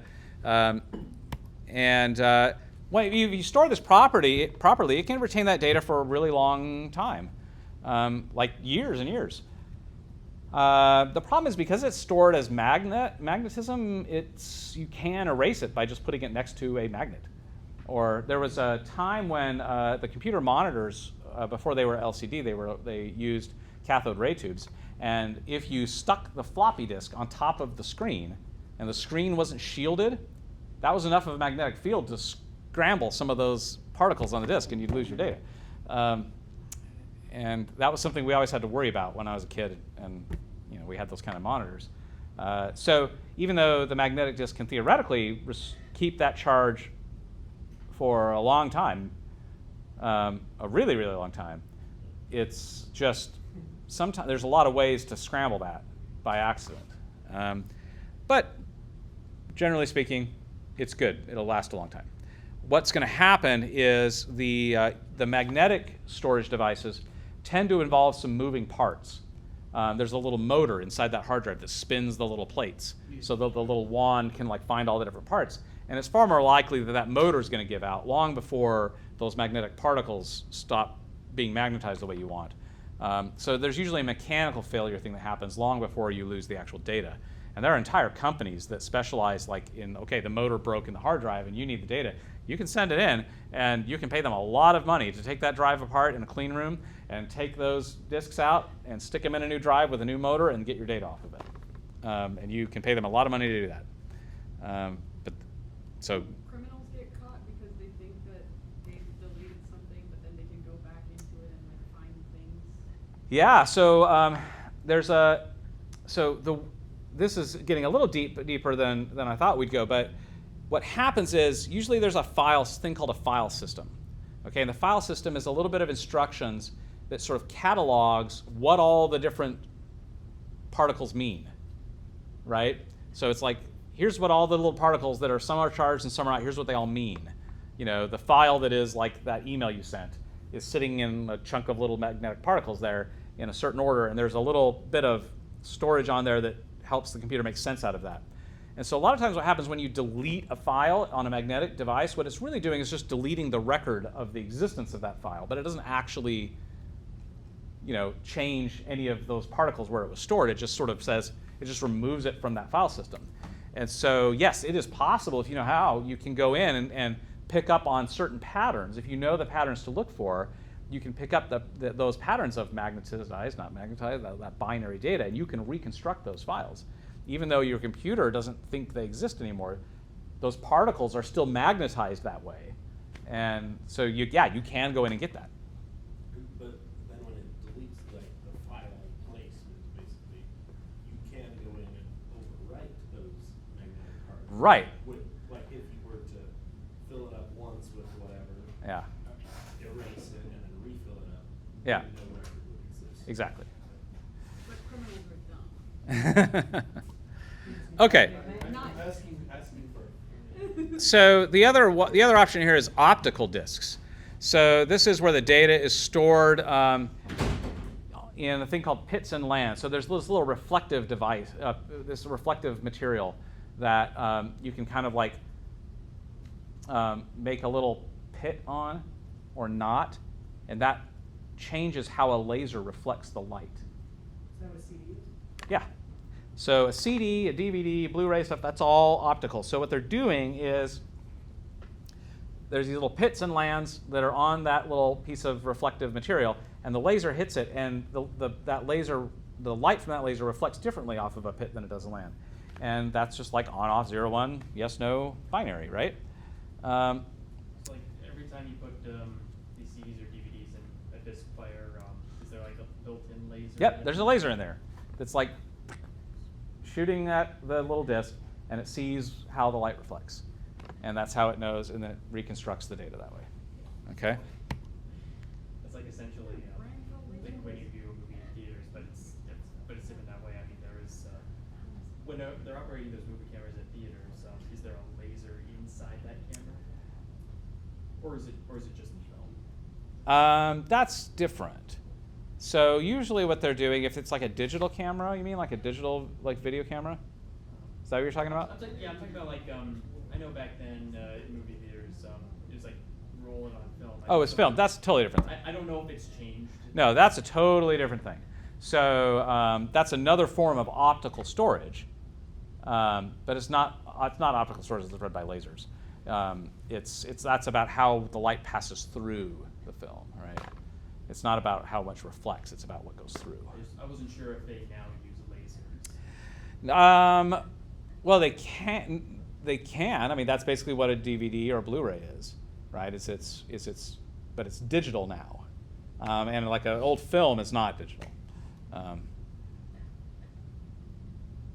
The audio can be encoded optically on a film, though, which it was for a while. So anyway, what's interesting about optical storage is, it's not very fast, but I mean, it's really hard to screw it up. Like, it's hard to lose that data. There's no moving parts to like break. As long as you take care of whatever that disk is that has the optical storage on it, like, that'll theoretically last forever. Well, that's why you got to take care of it, right? You got to keep it in a case. You don't want to put it under any pressure. You be careful about temperature and sunlight and all that kind of stuff. But if you can do that, there's really no reason why it wouldn't last forever. Okay, and a lot of times, if you go buy those now, like you buy an optical disc, the manufacturer will say they'll say, look, we can like guarantee that this will last for 30 years, and if you take care of it, right? And it'll probably last longer than that, but they don't know if they're going to be around beyond 30 years, so that's as far as they'll go. Yes. Yeah, how come sometimes the CD can be like lightly scratched and still work? Yeah. So what's happening is there's that little layer of plastic that protects the reflective material, and that can get scratched. So normally they want the laser to like go through that, and a scratch can kind of diffract that laser light sometimes. So sometimes, depending on the scratch and everything and how big it is compared to the laser light and everything, sometimes that diffraction is enough that it can't read that part of the disk anymore. But sometimes it's not that big of a deal, and that laser is not diffracted substantially from where it's trying to go, and it gets through just fine. It just depends on how big of a scratch, how deep it is, and all that kind of stuff. Okay. One other thing Yeah. is that in a DVD player and CD, mostly it's spinning, but like inserted to like maybe a game console, is that disc spinning? Yeah. So yes, that optical disc gets loaded onto a little motor that spins, and that motor can break. But when that motor breaks, you don't lose the data, right? It's easy to get that disk out, and you don't have to send it off to a company in a clean room to like rebuild it. You can just put it in a different drive and you can read it, right? So it separates the mechanical part from the actual data storage part, which is what happens with a hard drive. Whereas the mechanical part and the storage is like one thing. So like in theory, if I have a phone that one day just decided to turn off and not turn back on, I could take the insides of it to someone who knows something and maybe they could retrieve some of my data? Maybe, but your phone probably doesn't have any magnetic or optical storage. It probably has this stuff that we're talking about next. So it has what's called flash storage, or sometimes this is called solid state drive storage. And what's happening here is this data is stored in little semiconductors, like very similar to how RAM works. Okay, but the difference is these transistors can retain their charge a little bit. So even after you cut off the power, they can hang on to enough of that electricity to retain what was sitting there for a while. Not forever, but for a while. It is, and although it is similar to RAM, it's not quite as fast because it's not random access. And what I mean by that is, like, what's cool about RAM is it doesn't really matter like where the data is on the chip. Like, you don't have to search for it. You can just like go straight to it and get it no matter where it is. And with a solid state, it's not true random access. So it's a little bit slower, but it's way faster than a magnetic storage or optical storage. It's so much faster than that. Slower than RAM, but way faster than any other primary storage devices. But here's the problem with this type of storage is the little sectors where you can manipulate it, you can only kind of like change their state a certain number of times. So they can store that charge and remember it, and you can tell them to do something different and tell them to do something different. But you can only do that a certain number of times before they sort of say, yeah, I'm not doing it anymore. And so a lot of times when you buy an SSD, the manufacturer is counting on a certain amount of that turnover. And so if you buy like a 1 terabyte SSD, it's probably got more than 1 terabyte's worth of ability to store data. It's just only using 1 terabyte at a time because it's counting on some of those sectors to go bad, and it'll reassign to other sectors as needed. And so that's a really important limitation of solid state, is that even though it is way faster, it's not really good for things you want to remember for a really long time, because it cannot. You can only manipulate it so many times, but it also can only retain that charge for a certain period of time. And generally speaking, it's about a year that it can hold that charge. Like if you just like write something to it, unplug it from a computer, and then put it in a drawer, it's going to hold that for a while. But if more than a year goes by without re-energizing it, it's you could there's going to be some of the little things that get lost. It's going to that energy is going to leak a little bit, and you're going to lose some of it. So if you're continuously using it, it's fine, but it's not for like long-term. Right. And so the reason why so we've sort of like moved over to flash and solid state so much now is that we're innovating so fast that you're replacing the device long before you reach the end of the number of times that flash can be rewritten. Okay? And so the internal storage, like on your phone, yes, that could theoretically be retrieved, depending on how long it's been sitting there. It's been like 4 years. I have pictures of my little dog when he was a puppy. Yeah. And I lost all of them. So it could theoretically, it might still be on there. I don't know, but it'd be tough. But this is important when you think about like your external drive, where you're maybe the external drive that you're putting all your stuff on, because we tell you to do that, and I'm going to explain why in a minute. That these days that's probably an SSD, okay, because it's way faster and you like that and all that. I've got both. I have a hard drive, external hard drive, and an external SSD. And the SSD is the stuff I'm working on right now. And the hard drive is the stuff that I'm not necessarily working on right now, but I might need it, you know. And so you got to be careful of those SSDs, because you don't want to count on those SSDs for like an archive. Like that should not be where you store your archival information that you're hoping to retain for decades, the rest of your life, right? You need to migrate that to something that's better at remembering things for more than a year, okay? Yeah, relating off the pictures of what type of storage device is a cloud? So when we say cloud, these days what we're really talking about is another computer.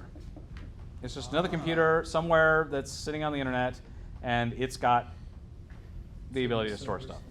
And it probably has a bunch of hard drives sitting in it, and it's storing stuff on there. Because you say it was a server, right? Yeah. It's, A server is just a computer that sits on a network. So when you store something in the cloud, you're just storing it on somebody else's computer, not yours. Okay. Other questions about the hardware? Because now we're going to talk about software. You ready for me to move on? Okay, so the hardware is useless without software. Okay, and software is kind of the bridge that converts the ideas and the languages and the things that we humans understand into things that computers understand. And this gets to Reese's question from earlier. And this is a very important principle. A computer can do anything that you can teach it how to do. And my rule about computers is never ask a computer to do something for you that you don't already know how to do yourself. That's usually a recipe for disappointment. If you don't know how to do it yourself without the computer's help, you shouldn't ask the computer to do it for you. Now, you're probably asking the computer to do it for you because the computer can do it faster and more reliably than you can. But if you had to, you can do it yourself. For example, if you had to, you could get a pencil and a piece of paper and you could draw that system diagram, right? And we should bring back hand drafting. You know, you could do that, but it's just slow and cumbersome, and you know, it's hard to like recover from mistakes and all that kind of stuff. And so we want the computer to do it for us, okay? So but the computer can ultimately do anything that we can teach it to do. There are, let me give you an example of, let's say we're going to make French toast. And this would be a recipe for French toast that a human would understand.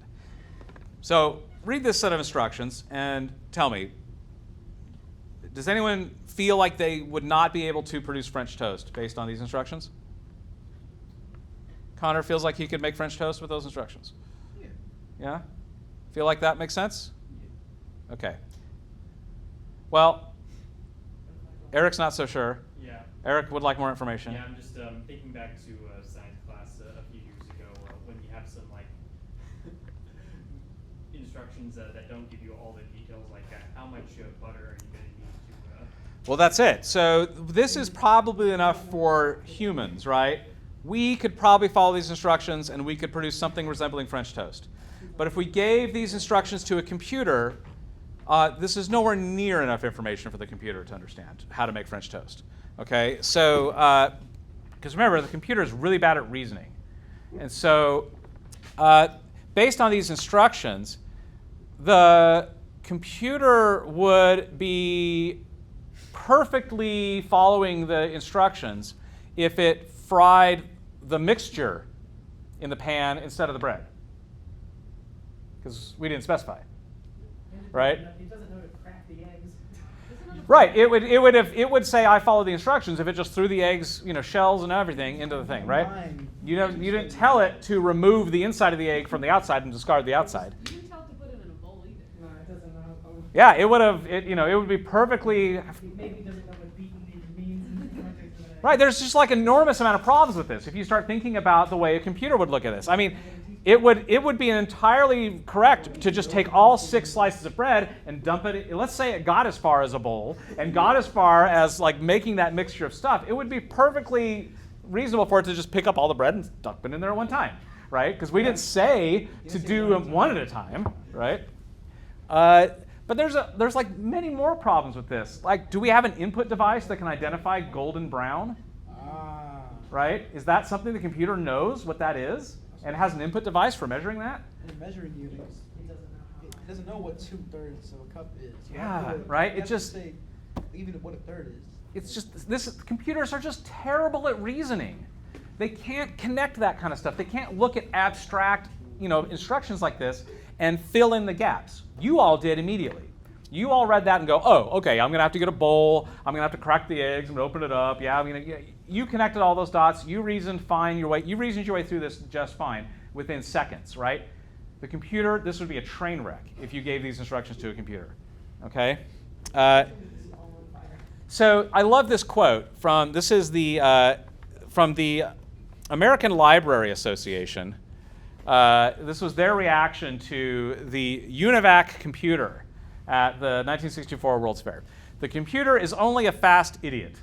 It has no imagination. It cannot originate action. It is and will remain only a tool to man. This hasn't really changed since 1964. I mean, even we're making big strides with artificial intelligence lately, but even the people, if you listen to the people who are working on that, they will still tell you ChatGPT is terrible at reasoning, Yeah, it doesn't know. right? Take it from what already exists. It's not- Yeah. Yeah, they also kind of do what they're told to do. Yeah. And so this is like so important to remember. The computer is just a fast idiot. Computers are really dumb, but they're just really fast. They can do really simple things really fast. So anytime you have something that is really simple and you just need it to be done 1,000,000 times really quickly, computers are really good at that. They love that kind of stuff. But complicated things that require exercising judgment and reasoning, and they're just terrible at that. They're always going to disappoint you when you ask them to do those kind of things.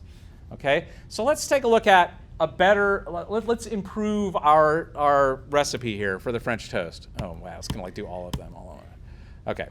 So step 1. I must have somewhere. He didn't think to do this on his own. No, it didn't. I told it to do this somewhere along the way. Step 1, we're breaking down step 1, which is prepare the batter by following these instructions. So step 1 is make the batter. Subset of instruction 1, crack 2 eggs so the whites and the yolks drop in the bowl and discard the shells. Okay? Next, now beat the eggs slightly with an indicator tool. Now mix in these other ingredients together with it. Okay? Step 2, place a small amount, right? Because you would observe, well, we didn't say how much butter. I would argue this is still rather abstract. what is small, right? But we're getting better. So put the butter, a little bit of butter on a pan and over medium heat. And now step 3. For each of 6 slices of bread, do the following steps. So we're controlling now for that scenario where it puts all the bread in at once, right? For each slice out of 6, do this. Step 1, dip the slice in the mixture. Step 2, for each of the 2 sides of the bread, do this. Place the bread on the pan with this, the side you're looking at right now, facing down. Wait 1 minute, and then look at the underside of it. If it's lighter than golden brown, repeat this step. And what was that step? Wait a minute and look. And it's going to keep doing that. Wait a minute and look. Wait a minute and look. Wait a minute and look. And eventually, it's going to see golden brown. And now it says, okay, golden brown, now do what? Do the other side now, right? Because I said do that for each side. So now it'll turn it over and do that whole thing again. Now, once it's done it for both sides, then it goes to 3C. Now take it out of the pan and set it on the plate. Okay? And then we can get to however you want to serve it. You didn't tell it to turn off the stove. There's still an enormous number of problems with this, right? I'm still not anywhere near as level of details, but I'm better, right? I have control for less variables, right? I'm relying less on reasoning here. I am getting far more specific in my instructions. So here is, if you get nothing else out of this conversation today, I want it to be this. Computers do what you tell them to do, not what you want them to do. Every time. They will do what you tell them to do. And if what they are doing is not what you wanted them to do, it's because you didn't explain yourself well enough. Okay?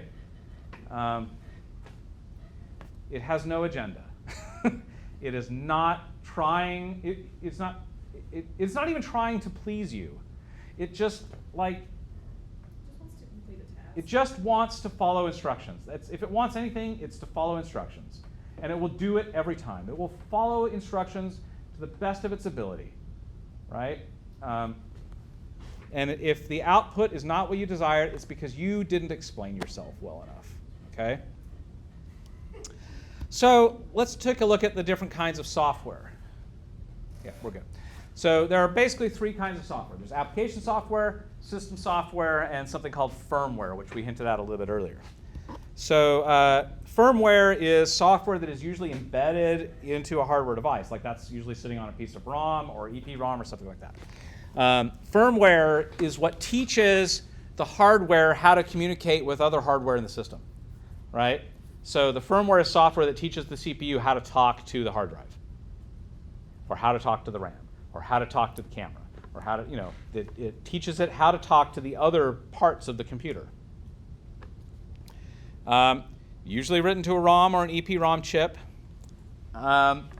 This can be called lots of different things. Sometimes it's called firmware. It can be called BIOS or EFI, different things like that, but that is all a different type of firmware. So this is why when, like, you're in the shop, for example, and you're on a mixing console, which is just a big computer these days, and it says, hey, you need a firmware update, and I say, don't do that without me there. The reason I say that is because you are about to change the core instruction set for that computer that tells it how to communicate with all of the hardware. And if that process is done incorrectly, or you mess it up, or something weird happens, like, you are disabling the computer's ability to talk to itself. And that's catastrophic to a computer. Like, that is the ultimate identity crisis for a computer, to lose its instructions about how to talk to itself. And it's really hard to recover from that if that goes wrong. And so that's why I say I want to be there when that happens. Not necessarily because I don't trust you, because you probably could do it. But there's just a lot of ways it can go wrong. And if it goes wrong, and we turn a $30,000 computer into a pile of metal and silicone, I want to be able to say I was in the room when that happened. when we turned a piece of $30,000 state property into a pile of raw materials as opposed to a mixing console. Is that what we did half an hour ago? What's that? Is that what we did half an hour ago? Yeah. Firmware update? So, because, you know, it's better if I was there when that happened because, you know, I work here. Okay? All right, system software. This is sometimes called the operating system. Everybody heard that word before? OS. Okay. The operating system provides a user interface. So the operating system is the thing that presents to you through the output devices something that makes sense to you, right? So it organizes the capabilities of the computer into some sort of thing that you can look at and touch and hear and feel that makes sense with you as a human. And then it interfaces that with the hardware. So the hardware knows how to talk to itself because of the firmware. The operating system is how the computer talks to you and allows you to talk to the hardware. Okay, that's what the operating system does. Is it's the interface between the human being and the hardware. Okay, so that's like Windows, you know, Mac OS X, Linux, Unix. These are all operating systems that provide interfaces to the hardware for you. All right, application software. This is software that employs the capabilities of a computer to do something for you. So you could have firmware, and the computer knows how to talk to itself, and you can have an operating system. So now the computer knows how to talk to you, and it knows how to collect information from you and turn that into instructions for the computer. But it doesn't necessarily know yet how to do the things that you want it to do. It just knows how to talk to you. Application software is where you create very specific instructions for something that you want it to do. For example, a piece of application software would be like Microsoft Word. Is a piece of application software that teaches the computer how to do math on words. Right? And AutoCAD is a piece of application software that teaches the computer how to do math with lines and drawings, okay? Or like Logic or Pro Tools or something like that. That's a piece of application software that teaches the computer how to do math with sound. And for every little different thing you want the computer to be able to do, you need a piece of application software for that. And that doesn't necessarily come with the operating system. And you usually have to buy that. Or you have to make it yourself. And I will give you, that is the end of that. I will give you an example of some application software. I'll let you see behind it. So this is a piece of application software that I have made.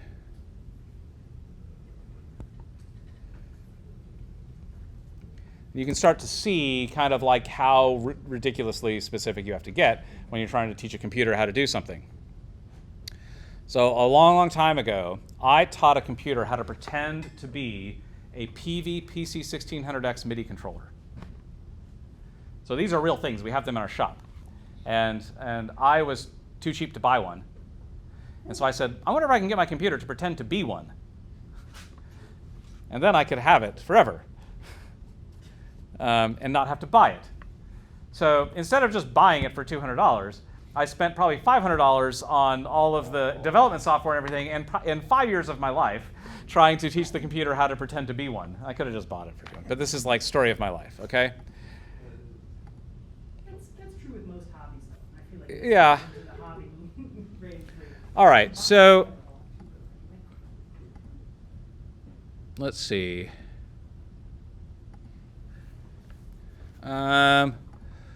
Methods.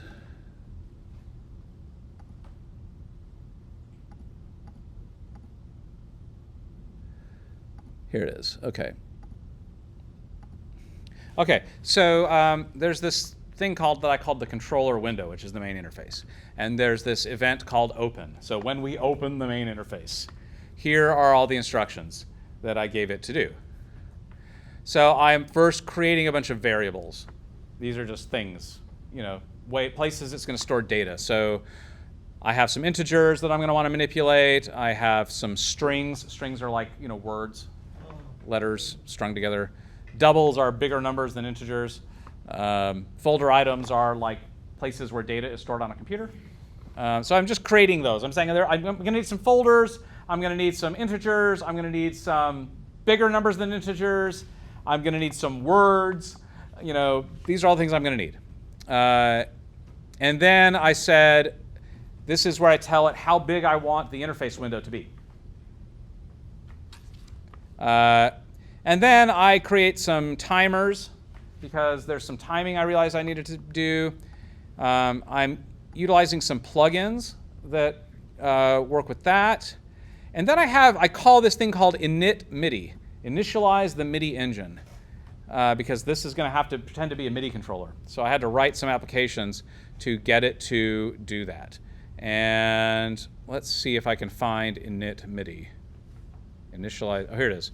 Here's the initialize MIDI. So I say port MIDI equals new port MIDI MBS. That's a little plugin I have, which lets it do MIDI. And then I say, okay, go ahead and make some check and see if I have any MIDI devices, like MIDI inputs and outputs. Go see if there's any of those. And if there are, then do this, get MIDI devices. All right, get MIDI devices, that's this. So, all right, count all the MIDI devices. And if there are more than none, then go ahead and run this. Get MIDI destinations and get MIDI sources. So get MIDI destinations is, okay, if you already have some in the list, get rid of them all because we're building a new list. Now go and get the device info. So for every one of the devices that you found, do this. Get the information about first device. And if the first device is not nothing, then go ahead and add a row to the list that has the name of that device. And just keep doing that until you run out of them. And they do the same thing for the outputs. And anyway, it just goes on and on and on. And ultimately, the result is this.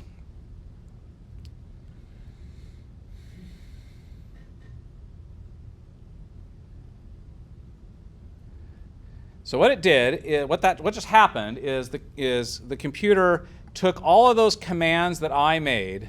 Oh, I got an error here somewhere. Oh, I know why. I know why I have an error. It took all those instructions I made and converted it into machine code. Converted it into instructions that the operating system could relay to the hardware and make it do that stuff. Okay, so let me turn this on here, and then I think it'll work. I was trying to turn it into software that would run natively on an ARM processor. But there's clearly problems with that, and I haven't fixed them all. I still have problems. I don't know what they are. Anyway, I'm trying to fix this because you guys are going to need this app later in the semester. But there's something wrong with my instructions. But ultimately, this is what it would look like, is something like this. Okay. So I created all this. I put all that code in there. It's a lot of work, right? To teach a computer how to do something is the point I'm trying to make. And teaching a computer to do something is tricky. And I taught myself how to do this. But you can go to school for that if you want to. But understanding a little bit of like how that works is good. Like I would encourage you all to take a minute and learn how to code something. Even if it's a little bit of Python or just something similar, to understand a little bit about how to teach a computer how to do something. Because if you can understand that, you can have a better shot at fixing it when it doesn't do what you want it to do. Okay? So there you go. There's a little example. I'm not going to save that because I clearly have some work to do. It was working, and then I broke it, and now I got to fix it again. Okay, questions? Obi has a question. How can a firmware update go wrong? Like, what can you do to make it go Okay, so remember, firmware usually sits on what's called an EPROM chip. An EPROM stands for Erasable Programmable Memory, which means before you can put new information on that chip, you have to erase the current information. So step one is erase what's on there right now. And now put new things on there. Well, that's all fine and good as long as the computer's running, because the computer's already read the old information. So it already knows how to be the computer and how to do all the stuff. And so it doesn't need to reference that information right now as long as it's up and running. So erasing it and putting new thing on there is no big deal.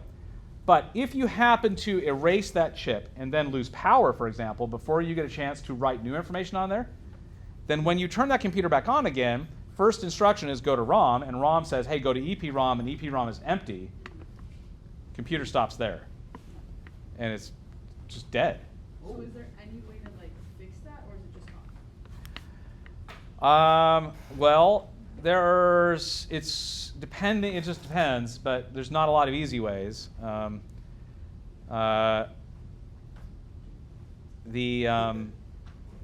Presumably, the manufacturer ought to be able to get in there and do it, or they might be able to send you a new chip that you could like swap it out, or they might be able to interface your hardware with something that's already running and try to reflash it that way.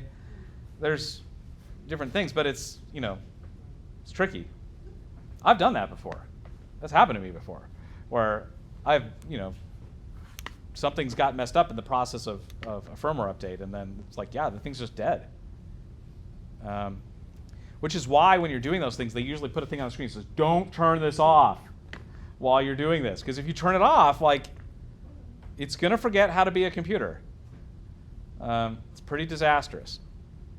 So there's this little moment between when it erases that chip and when it puts the new information on, that if something goes wrong in between those two steps, you're done. Yeah. So, and if normally, if all goes well, it's no big whoop. You like download a file, you stick it in, you hit a button, and it runs and it replaces it, and now you got new firmware. It's supposed to be that easy. But like if you're in the shop, for example, while you're doing that, you got 5 other people running around checking things up, and somebody happens to trip on a power cord while you're in the middle of doing that. I mean, that can happen, right? Totally happen. And you're done at that point. So, all right, folks, that's what we're going to do. We got ahead last week. We got behind this week because we got derailed by taking apart the computer for a minute there. So next week, we will do this. Okay, which is now we know how computers work. Now we will learn how a computer uses all the things we've talked about, how it uses RAM, how it uses the hard drive, the CPU, the software to do sound. Okay, so that's what this is going to be. Okay? Is there any homework? Nope. Okay. Oh, I better stop the video.